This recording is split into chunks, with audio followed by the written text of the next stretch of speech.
teşekkür etti. Aliyev ayrıca kendilerine yalnızca Türkiye, Pakistan ve Afganistan'ın destek verdiğini bildirerek Türkiye ve Erdoğan'a özel olarak teşekkür etti.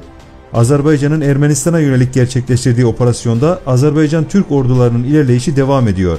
Özellikle sınır boylarındaki işgal edilen toprakları yeniden özgürleştiren orduların karşısında Ermeni kuvvetleri geri çekiliyor. Azerbaycan Türkiye Büyükelçisi Hazar İbrahim gelinen son noktayı değerlendirdi.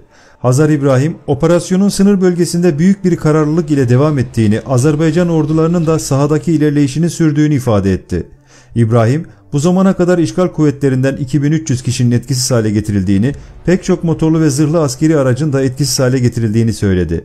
Azerbaycanlı Büyükelçi, operasyonlar çerçevesinde 1992 yılında Ermenistan'ın soykırım uyguladığı, Hocalı'nın da hedef alındığı, burada Ermenistan'ın kurduğu S-300 hava savunma sistemlerinin de imha edildiğini ifade etti.